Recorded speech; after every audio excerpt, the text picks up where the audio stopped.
انسان کی صحیح تربیت کر کے وہ اپنے لیے صدقہ جاریہ بھی بنا سکتا ہے اور لاپرواہی کر کے اپنی عاقبت بھی برباد کر سکتا ہے۔ نکاح کا اصل مقصد اولاد ہے۔ نکاح کا مقصد صرف اپنی جنسی خواہش پورا کرنا نہیں ہے، بلکہ ہماری شریعت میں نکاح کا اصل مقصد تبادل و تناسل ہے، اولاد کا حصول ہے۔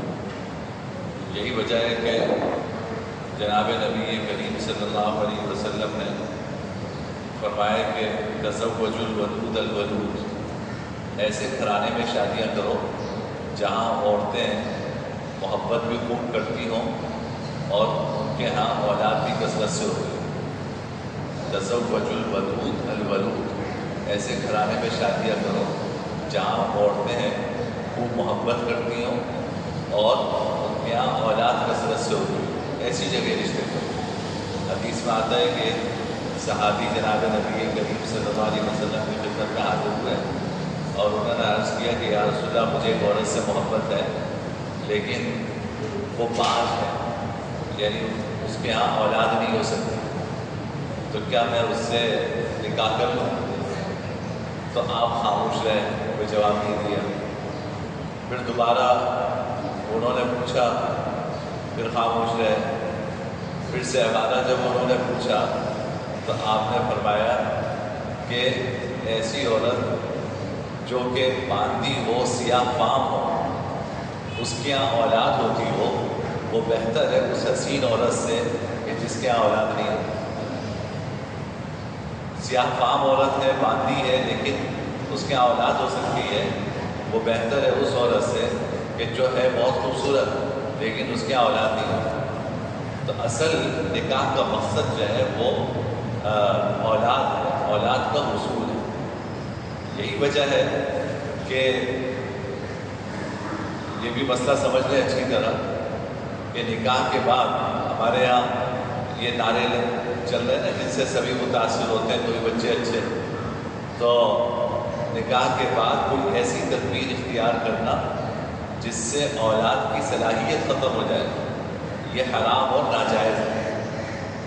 نکاح کے بعد، شادی کے بعد کوئی ایسی تدبیر اختیار کرنا کہ جس سے اولاد کی صلاحیت مستقل طور پر ختم ہو جائے، یہ حرام اور ناجائز ہے۔ چاہے مرد ایسی تدبیر اختیار کریں، چاہے خواتین ایسی تدبیر اختیار کریں کہ جس سے اولاد کی صلاحیت ختم ہو جائے، تو یہ اللہ کی فطرت، اللہ کی بنائی ہوئی فطرت اور اللہ کی تخلیق سے کھیلنا ہے۔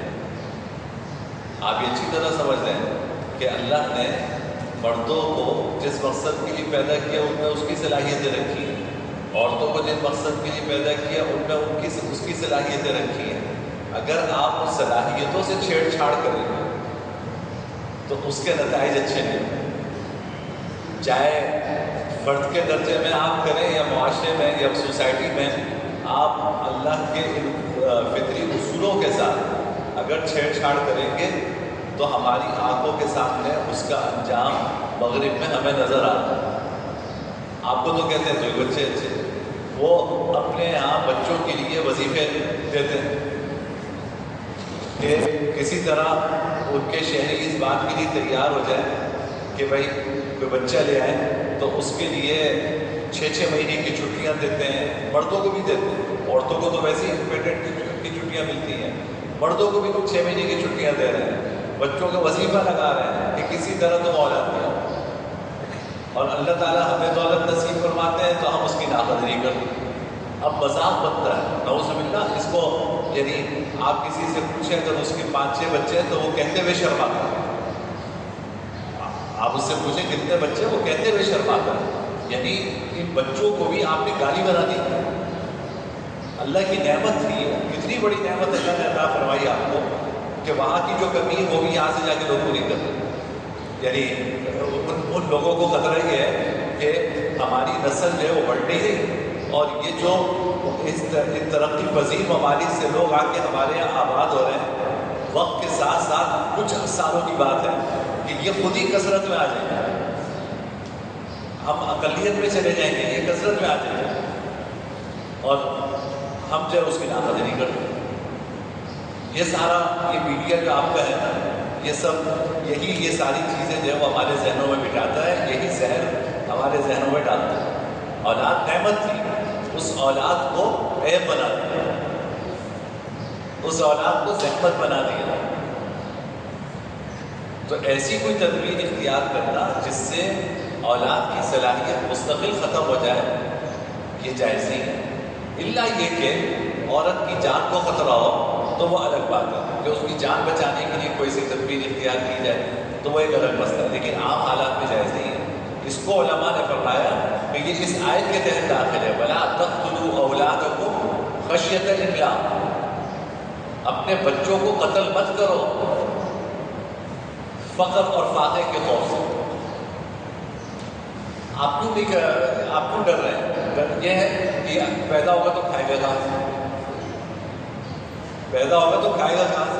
اللہ فرماتے ہیں نحن نرزقهم وإياكم، تم کیوں پریشان ہو رہے ہو؟ ہم پہلے ان کو دیں گے پھر تمہیں دیں گے۔ نحن نرزقهم، ہم پہلے ان بچوں کو دیں گے، پہلے ان کے رزق کا انتظام کریں گے پھر تمہارے رزق کا انتظام کریں گے۔ ایک جگہ پہلے ہمارا ذکر ہے پھر بچوں کا ہے، دوسری جگہ پہلے بچوں کا ہے پھر ماں باپ کا ہے، کہ ہم پہلے انہیں دیں گے پھر تمہیں دیں گے۔ تو تم کیوں پریشان ہوتے ہو؟ اللہ نے یہ کائنات پیدا کی ہے، وہی اس کائنات کا نظام چلاتا ہے۔ اس کائنات میں کتنے لوگوں کو آنا ہے اور ان کے لیے کتنے وسائل اس کائنات میں مہیا کرنے ہیں اور ان کے رزق کا کیا انتظام کرنا ہے، یہ باری تعالیٰ کا کام ہے۔ آپ تو ایک گھر نہیں چلا سکتے تو کائنات کے بارے میں کیا سوچیں گے؟ یہ وہ نظام وہ چلا رہا ہے، تو اس کی بادشاہی میں، اس کی مملکت میں مجھے اور آپ کو مداخلت کی اجازت نہیں۔ اگر ہم اس کے اصولوں میں مداخلت کریں گے، اس کے فطری قوانین میں مداخلت کریں گے تو اس کی سزا ہماری نسلیں ہوتی ہیں۔ تو یہ اولاد ایک نعمت ہے، مستقل طور پہ کوئی ایسی تدبیر نہیں اختیار کی جا سکتی جس سے صلاحیت ختم ہو جائے۔ البتہ عارضی تدبیر کو اختیار کریں، ماں کی صحت کو دیکھتے ہوئے یا بچے ہیں ان کی پرورش اور تربیت کو دیکھتے ہوئے، تو عارضی تدابیر اختیار کی جا سکتی ہیں، وہ بھی ضرورت کے تحت، اس خوف سے نہیں کہ کھائیں گے کہاں سے۔ یہ تو نعوذ باللہ اللہ تعالیٰ کے وجود پر ایمان کے منافی ہے کہ آپ کو یہ فکر ہے کہ کھائیں گے کہاں سے، یہ نیت تو بالکل ہی درست نہیں ہے۔ لیکن اگر ماں کی صحت کا خیال ہے یا بچوں کی صحت کا خیال ہے تو عارضی طور پہ کوئی تدبیر اختیار کر سکتے ہیں مناسب موقع کی، لیکن یہ صلاحیت نہیں ختم کر سکتے۔ وجہ یہ ہے کہ یہ اولاد ہمارے لیے نعمت ہے، ان کی صحیح تربیت کریں گے، ان کی صحیح پرورش کریں گے تو دنیا میں بھی یہ ہمارا سہارا بنیں گے اور جانے کے بعد بھی یہ ہمارے کام آئیں گے۔ اللہ تعالیٰ ہمیں قدر کی توفیق نصیب ہو۔ الحمدللہ رب العالمین والعاقبۃ للمتقین والصلاۃ والسلام علی سید الانبیاء والمرسلین۔ اللہم لک الحمد لا نحصی ثناء علیک کما اثنیت علی نفسک، لا الہ الا اللہ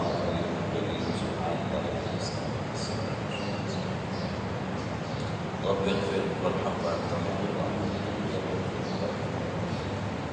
اللهم انك عفو تحب العفو فاعف عنا، ربنا هب لنا من لدنك ذرية